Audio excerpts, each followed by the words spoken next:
Welcome to Cosmic Roadmap.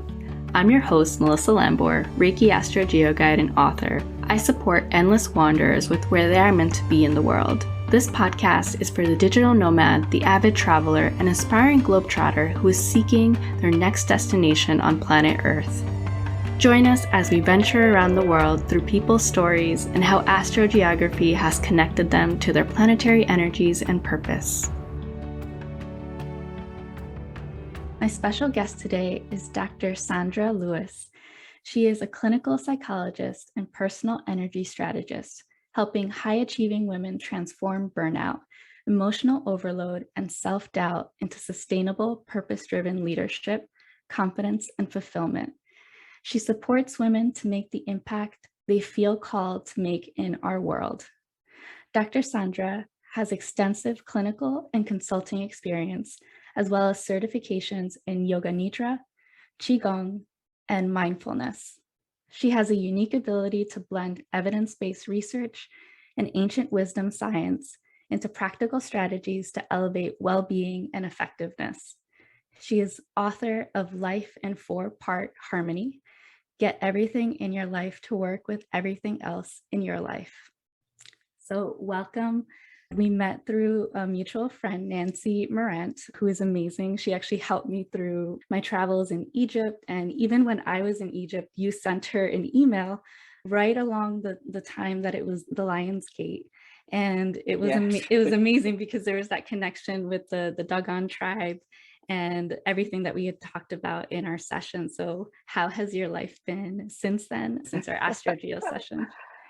Oh, great. I think our session opened my eyes to a few things, like sort of encouraged me to explore some things that I hadn't thought about or to see some connections that I hadn't really made. So, I mean, you mentioned the Dogon tribe because, yeah, that was one of the things that I've always been fascinated by the Dogon. I mean, I think since college, really. And in our session, one of the things I learned was that my Venus is in Zenith right around that same area of the world. Right. So, I think since this session, one of the things I've been doing is just looking at the ways in which my life has always sort of pulled me towards things from places in the world and how those places that I've been, why they might have resonated with me. Like I sort of got a deeper understanding of, this is why I was drawn to this. This is part of the reason that I was drawn here. So, yeah. I love that. And you did have your Venus MC there, which is related to the future, the career, but this was 20 years back. So it's interesting that you still have this deep connection and remembrance. And what led you to Mali and that place of Africa? Yeah, I used to take a trip to the continent of Africa every year. And so I went to lots of places. And I think since a college student, I started studying different African traditions. And by the time I went to Mali, I'd learned a little bit about the Dogon and this concept of what's called Nomo. Many people talk about it as the power of the spoken word, but it's really about the power of the word to manifest things. And this Nomo energy is really a dual sort of like almost like yin and yang kind of energy, similar to that. But the culture is so rich in deep knowledge of the cosmology. This is a group of people who had maps, cosmological maps, and did not have telescopes. Yeah, right. So how is some small ethnic group, some group, in a small part of Mali, up in the hills, have this knowledge, and they have a very deep knowledge of the star Sirius. So I was interested in them. I mean, that was one of the reasons we went there. Like, oh, let's see what it's like. When I went and we stood there and we're up high in a mountain, but we found this little place where there was like a stream of water coming out somehow through the mountain and out where you could just drink the water, right? We saw people walking, and then we witnessed these doors that they put on their homes that you can see them sometimes in museums. I don't know, maybe somebody sells the door, but they literally have like these stories to tell on them. So it was just to be close to this group of people who have this deep knowledge of the universe and stars and how things work. And they're in this little part of Africa that hardly anybody knows about, right? Like you literally have to go to the main town. There's one hotel, at least at that time. You Yeah. stayed in that hotel, and then you had to take a bus. You had to drive the rest of the way to get to their homeland. And it was up high in the mountain, and then you had to walk down these hills and trails to actually get into a village. So it's not like it was like this easy place to get to, Yeah. but the richness of it is what draws you to it. And being able to just stand there and be in the midst of people who have, for generations, thousands of years, had this deep knowledge about how the universe works was magical.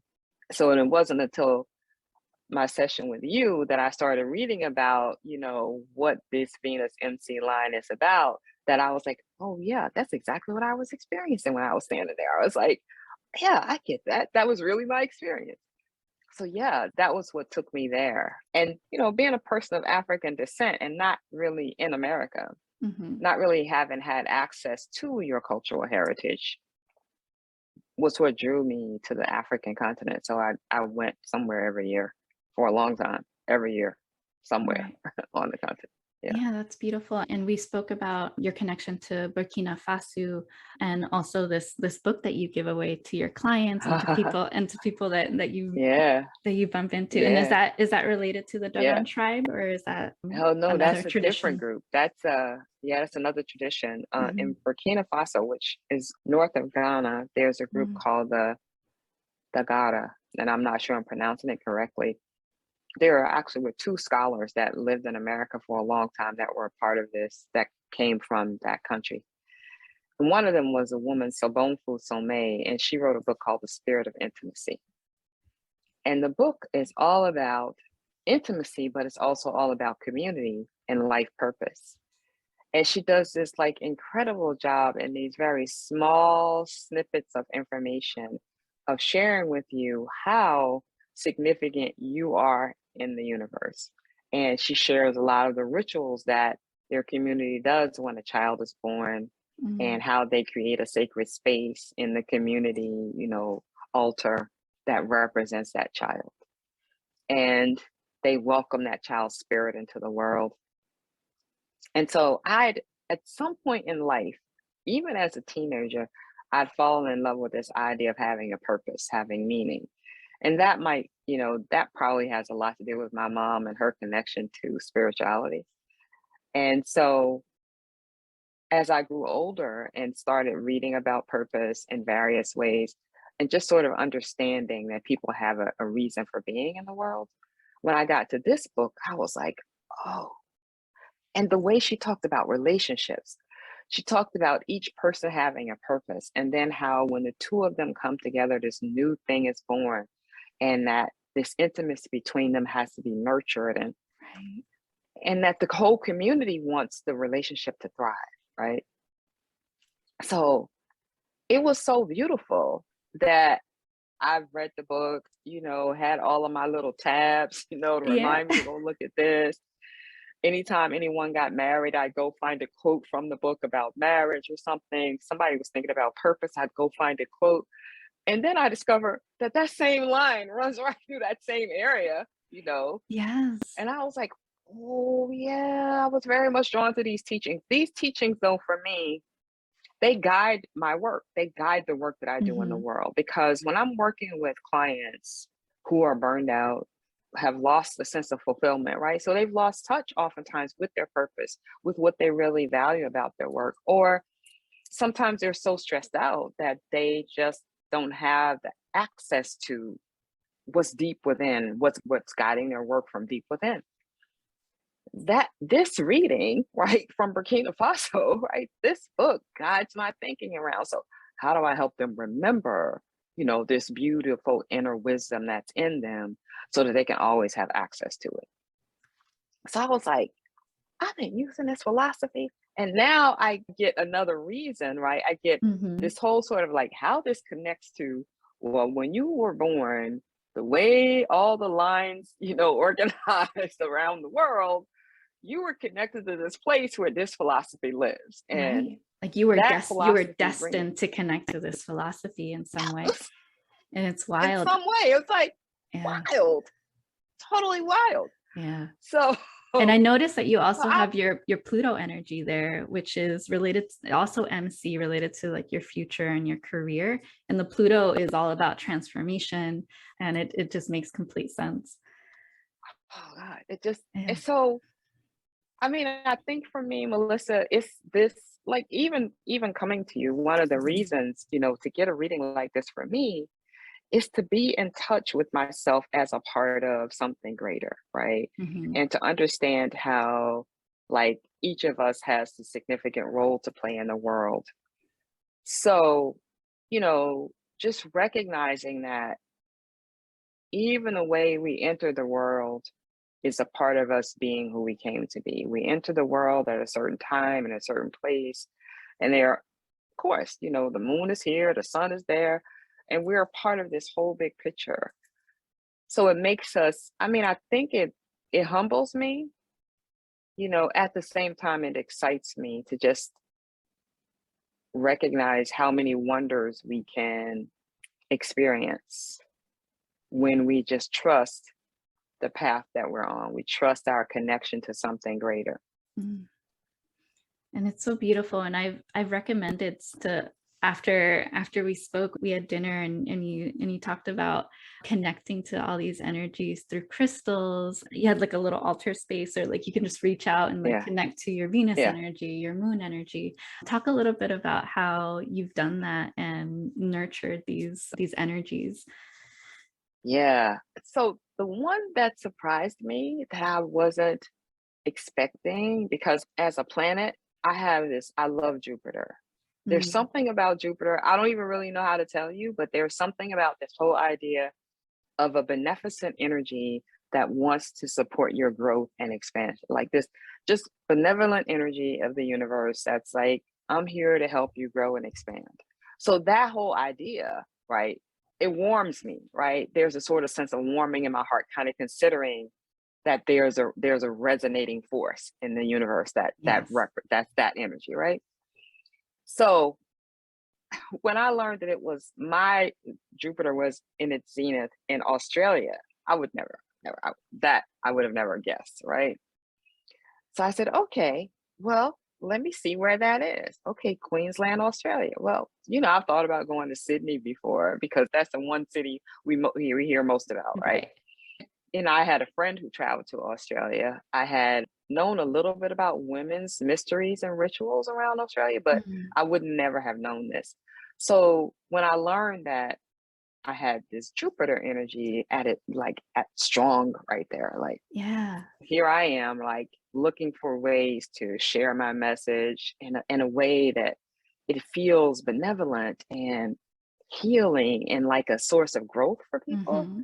I learned that there are this stone called Yoa nut opals, right? Okay. And they're from this region of Australia. So I don't even know how I found them. I just Googled something. I said, So did you find the maybe opal first, or did you figure out that connection afterwards?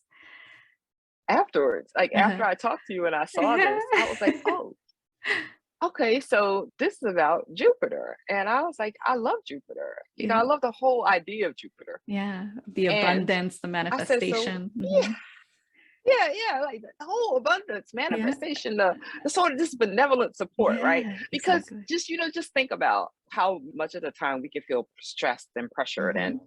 oh my God, I love my job and I hate my job at the same time, right? Right. But to sort of come into this, allow yourself to come into this space of there's a benevolent, abundant force that's here to support me. That's what Hmm. Jupiter feels like to me. Right. So I was like, oh, let me see if there's something from here that I could get. And that's how I learned about these little opals. And, and so I went on Etsy and found several people who sell these opals. And then I found this one. I was like, that one. It's a triangle. It's a triangular shape. And at the back of it, and when you move them, right, they just look like little brown stones, but then you move Mhm. them, you see all these little like bursts of light moving through them.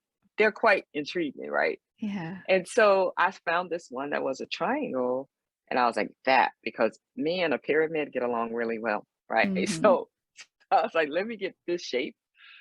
Yeah, so I still am looking for someone who can mount it for me into a necklace.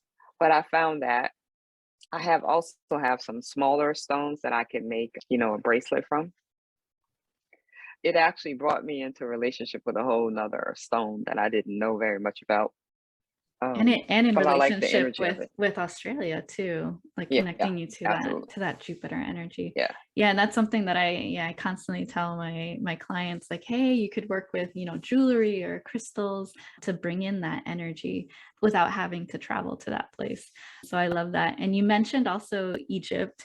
I was in Egypt back in July and August, around the Lion's Gate. What is your deep connection there? I know it's with Sirius, Oh, and I know. and Yeah, I yeah. yeah, That, me see, swimming that's, with the yeah, that's a whole, dolphins. Yeah, me swimming yeah, with the dolphins, and they're supposedly from Sirius, right? Either A or yeah, B. But yeah. that was a deep that was a Mm, transformative trip for me. I'm confident, right? Mhm, So yeah. that was Egypt. I've been to Egypt 3 times, I think. Mhm. And I went again, because of, this wanting to connect to the African continent and reclaim this heritage that, you don't get as a Black person in America, Mm. right? And so I went there, and I also studied with, we had, at the time, we had a Black woman living in my town who was at that time known as the only Black woman Egyptologist. And she taught you to read Medu Neter, which is called hieroglyphics. Now, most people, but the original name of the language is Medu Neter, Right. which, if we were to translate it to English, would be Word of God, Mm. or Word of Nature, right? And Nature is the oneness. Nature is the energy of all the things working together, right? Yeah. All the grass and the ocean and the dolphins and the people and everything, right? Yeah. And so, studying with her, right, I could go and I could actually read some of what was on the walls, right? So that was a connection. And then beginning to learn the philosophy, the main philosophy of ancient Kemet, or now called ancient Egypt, was Ma'at. And Mhm. that's the philosophy that actually The guides my work. balance. What's interesting about it is, like, when you talked about the whole idea of Sirius, because there's a very deep connection to the star Sirius in ancient Egypt as well. Ma'at is the force that allows everything to work with everything else, to be Mhm. in harmony, to exist as it's in its full self, and Right. yet be in harmony with everything else existing in its full self, right? Which is what we need when we are feeling like, oh, I'm a mom, oh, I'm a yogi, oh, I'm It's a finding the CEO, oh, I'm a balance. this, oh, I'm this. And so Ma'at says it's the harmony, right? This energy that makes it all feel like it, helps it all work together, right? So there are some lines over there in that area. I'm looking at them right now, and I was gonna Yeah, mention them. But I'm yeah. guessing you were down in like the Luxor area, because in the I went to Aswan, like the Nubian area, you have Pluto we energy related to yeah, transformation. Yeah, for yeah. yourself. So I literally, I'll tell you, that's interesting. I had not looked at that, but Mm, from Cairo to Luxor to Aswan, right? mhm, Those are the three places that mm. I went. Each time, I think I only went to Aswan once, but Cairo and Luxor, I went like every time I was there. Looking at the Alexandria area, like the Cairo area. That's where Hmm. you have three energies. You have Jupiter for future, and then for self, it's self-love, self-healing, and also transformation in that Cairo area, which Yep. makes And complete I sense. have Yeah. to tell you, it was absolutely transformative for me as a Mhm. person. There's this process of falling in love with who you are, Mm. right, in the world. Like, we literally, I think life, part of our lives is about falling in love with who we are. And when I say that, I don't mean that in a way of like we become arrogant and self-important, Mhm. but we come to fully embrace all of us, whether it's like, oh my God, I got this bad knee. Oh my God, I got this. And oh my God, I'm so good at this art, or I'm so good at this speaking, right? But what all of us to just come to this place of truly loving and moving into accepting, fully accepting who we are. And I would say that Egypt helped me do that in ways I can't even describe for you. I had clothing made there, and like for years, my summer wardrobe was all things that I got made when I was in different parts of Egypt. We met some tailor, and every time we went, we would get like these little outfits made. Right. I had shoes and bags, leather, but it was really not so much those things, but the energy of being in this place that, as the scholar I studied with, Sister Ikedi Amen, writes, she writes that Kemet had 10,000 years of recorded history. Mm. So when we talk about the pyramids that have existed for some thousands of years, it's being in the energy of on the African continent and recognizing this continuity that has existed for thousands and thousands of years. Mm. So, because as a Black person in America, you don't get the message that there's anything ancient about you. You get the Right. message that you come from these kind of backward people who were Mm. brought here and enslaved, and we tried to straighten them out so that they would be functional in society, right? Right. And to go to the continent, you recognize, oh, that's not my story, right? So absolutely, Egypt was a space of transformation. That's not my story. Oh, wait a minute, wait. My story is something else, right? Yes. So no, so yeah, it's like it brings a new level. Like for me, it was one of those places that helped me really fall in love with my own story, right? Really embrace my whole story Right. and understand it in ways that nobody could define what it means to be me, right? Like to allow me that kind of self-determination that I actually get to define myself. So that was definitely a point of transformation for sure. Right. And allowing you to rewrite the history that you grew up, Absolutely. right? Yeah. Yeah, that's so, so Or powerful. I would say the lack of history. The lack of history, exactly, right? It's just Yeah. completely severed. Yeah. And going back to, yeah, these ancestral connections, you also spoke about Brazil. You have your moon and your sun energy there. And that is, that's another wild connection. Oh my God. That is so wild. Just yeah, my sun and moon energy there. Mhm. And I was actually born on a new moon, so my sun and moon were together. The Mm, moon and sun were yeah. conjunct in my astrological chart, right? I think I've loved astrology since I was a college student. So it just intrigues me, right? It just intrigues me this idea, which many traditions teach, like Taoism says, we're all a part of nature, right? Mhm. So this whole idea that something about the way the planets are and is connected to my life, and not like I'm fortune telling, because I don't see it as fortune telling. I see it Right. as this kind of opening me to these possibilities, right? And it's all So about yeah, observation too, right? Observing the yeah, planets and how it affects, yeah, our being. yeah, Yeah. yeah. They're always in a dance with each other, Mhm. right? Just watching this dance they're doing, right? Exactly. And recognizing, because the universe is always moving, we can always shift and change too. Mhm. But Brazil, how did I get to go there? It was a year we were going to the continent. That year we were going to, You said let it me was go, Botswana, 1994, right? Zimbabwe. Mhm. Yes, Zimbabwe. We were going to Zimbabwe. Anyway, going to Brazil, we were on our way to the continent. And there was a connection between going through South America was easier. It was like more affordable for us to go this way. So we said, well, we have Mhm. to go this way. Then we may as well like go through Brazil and stop over because Brazil has been known as having the largest group of people of African descent outside of the continent of Africa, right? Right. So, and of course, this culture, there's still the Yoruba tradition that's very alive in Brazil. Mm. And the deity that's very revered in Brazil is Iemanjá, or some people would say Yemayá, the deity in the West that's known as the deity of the ocean. Mm. So I go and I get these. There's some vendor who's selling these paintings, and I'm drawn to these paintings. Turns out these paintings are like paintings of a ritual to Iemanjá. I didn't know at the time. Right. But when I started studying Iemanjá in the late 90s, I was like, oh, I get it, right?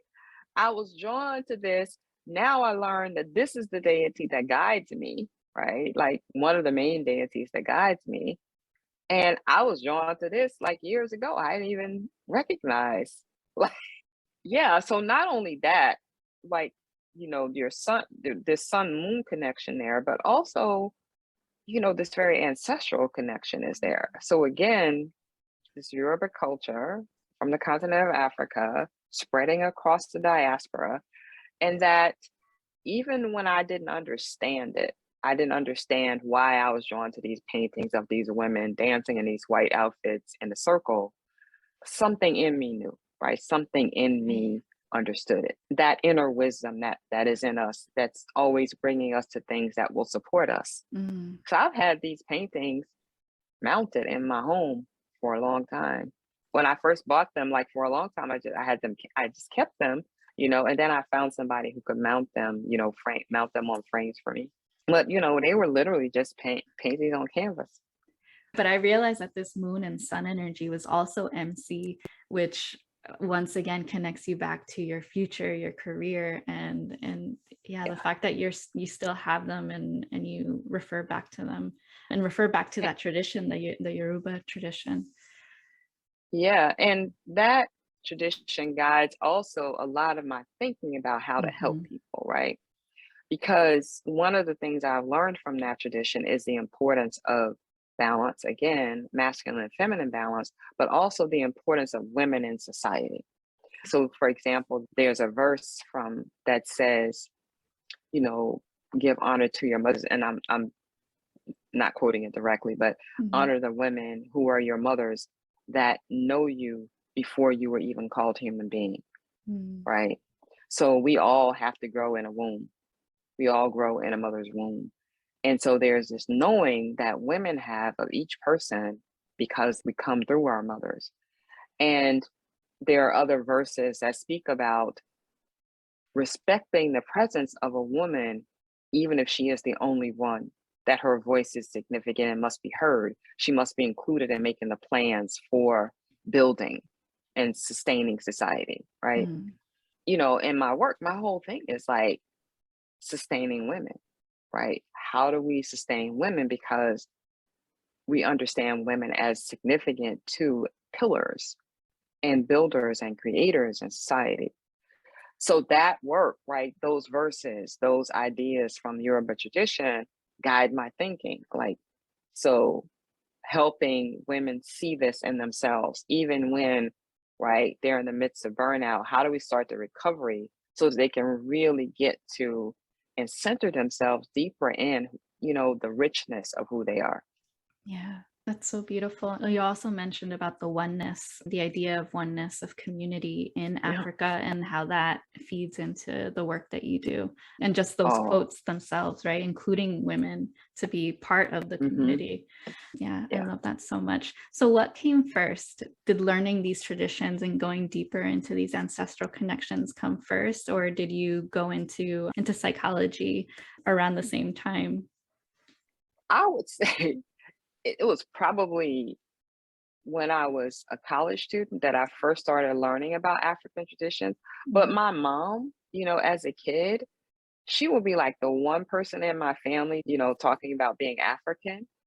And, everybody in the family was like, no, we were born in America, right? Right. So she stirred something in us. And so by the time I was a college student, I became a member of an African dance group, and my brother became a drummer in that group. So then we started to learn about, because literally the men who were leaders of the group were like from Ghana and Nigeria. Mm. And they actually taught us a lot of the dances too. I mean, I think the fire was lit as a child. But then once the fire is lit, right? Like your parents light fires for you, Right. but then you keep stoking them. You keep stoking them. So, I went to Spelman and was fortunate to study. We had a philosophy professor who started introducing us to ancient Egypt, and this sort of hidden history that none of us knew anything about. So from that, right, and learning these dances, it sort of grew. And I have to say that my desire to be a psychologist actually started in my grandmother's house because I used to watch soap operas with her. And there were always people going to the psychotherapist. And somehow something about that just like, yeah, people talking about their problems and getting better. And then I had this spiritual teacher that my mother introduced us to, who started talking to us about your thoughts and how it's important to shift your thoughts so that your thoughts are actually, you know, moving you toward what you want, not what you Mm. don't want, right? Right. So, all right, so this sort of combination of my mother and her commitment to Africa and spirituality, and my grandmother just being herself, being her joy, because this was her joy. Every day she watched these soap operas. The little kids went to nap, but when I was older, I could stay up and I could Mhm. watch with her, right? So that started, right? And my family, I grew up in community. So studying African tradition, helped me to even understand my own upbringing and our commitment to community. So, so beautiful. And when was that transition when you went into coaching? Is that something that are you leaving teaching, the being a professor and I moving still more? teach. Yeah, yeah. Gosh knows. Let me tell you, I don't even think, I think so much of teaching and working with students is coaching Hmm. because so many times, like, we right now in the world, our kids often don't get, they're taught, to figure out, what is the right answer, but they're not taught that they're the answer to something, right? So few of them are taught that, right? Yeah. We might have, there's a group that are taught, right? You are the answer to something, and we need to help discover what that is, right? But many of them are just taught to figure out the answer that somebody else wants them to give. So I think, from the moment I was a psychologist, right, from the first child I ever treated in psychotherapy, I always knew my whole job was really about how do I help these children and families make their lives beautiful? And how do I help them see that it is within them to do that? That that's not something that's outside of them. It starts inside. So that's what it's always been about for me.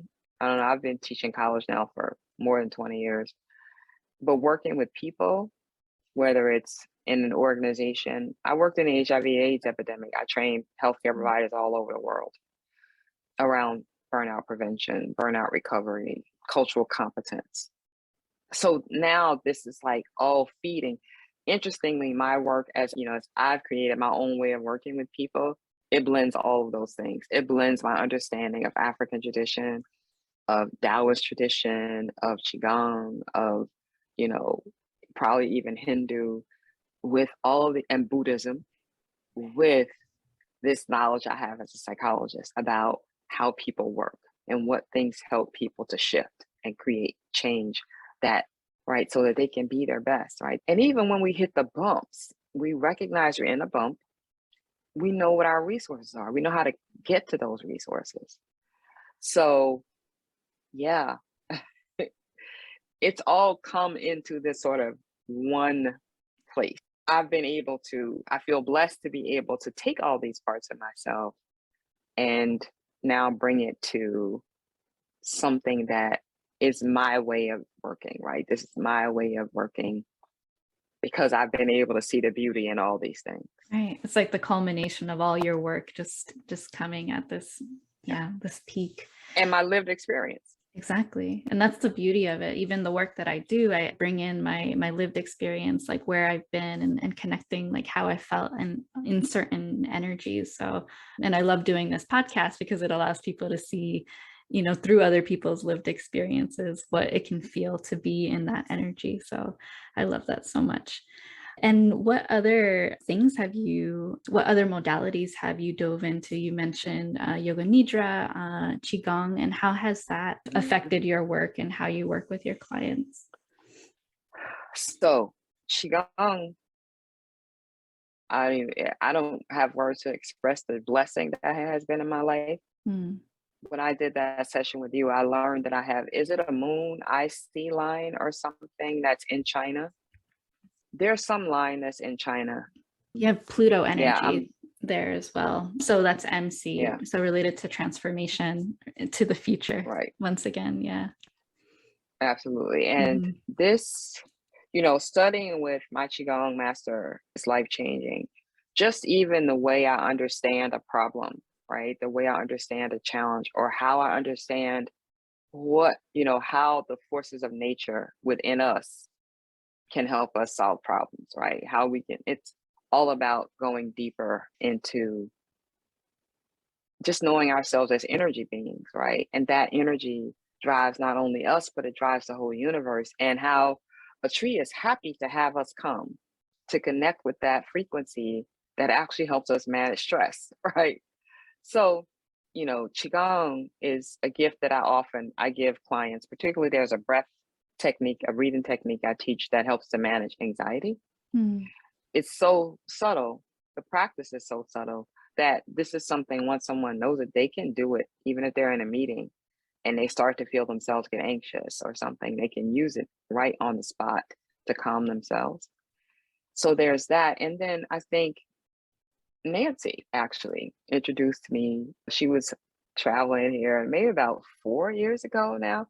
And Mhm. we went to a yoga nidra together. And I was like, that is, I want to know that thing, right? Mhm. It reminded me of it's actually a much longer meditation journey that's a tradition in Trinidad, which I think traces back to something I learned about in ancient Egypt, but and their practice is called mourning, but it's really, really deep meditation. So yoga nidra is this technique for moving us to this place where we're in deep, deep rest Mm.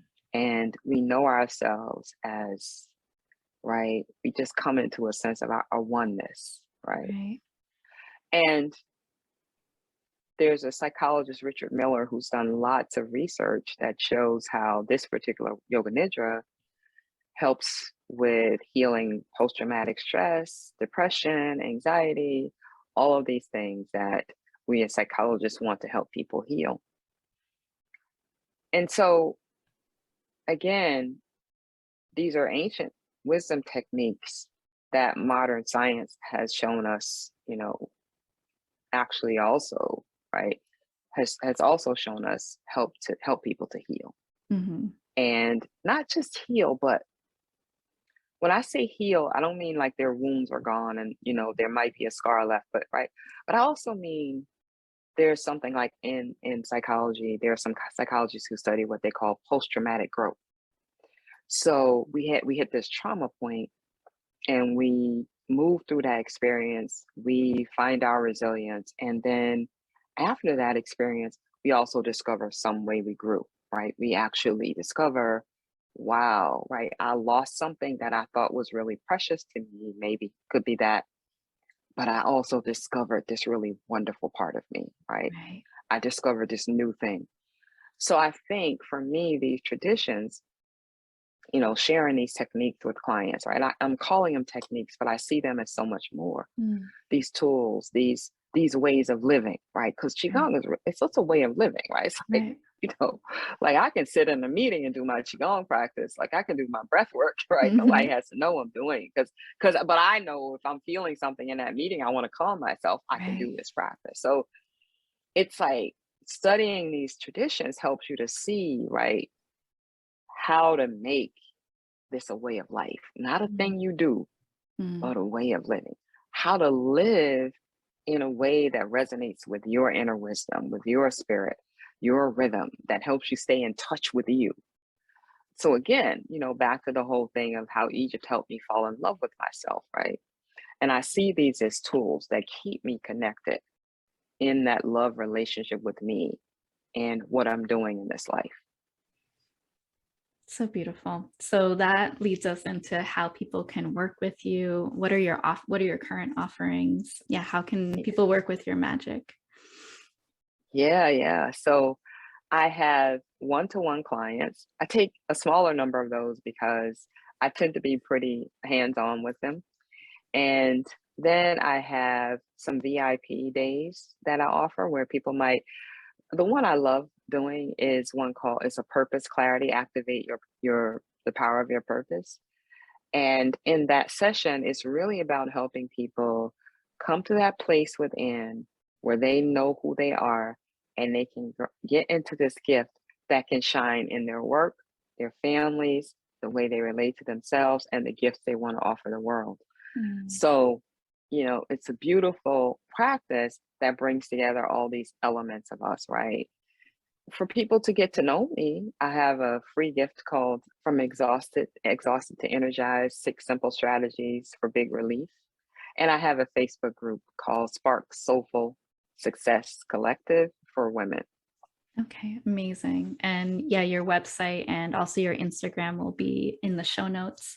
So thank you so much. This sparked a light bulb moment. I'm like, maybe I should do some VIP days with some people, right? Yeah, Go yeah. go go VIP pi- days are go great. go pick up, crystals and like Yeah, things that connect them back to these energies. So I love that.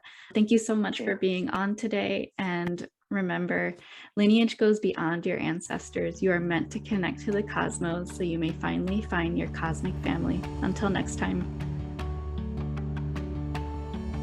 Thank you for listening to Cosmic Roadmap. If you're curious about astrogeography and where you're meant to be on the planet, go to cosmicroadmap.com to download your free passport to purpose. You can also book a session with me where we can explore your own cosmic roadmap and chart your next destination in business, love, and life.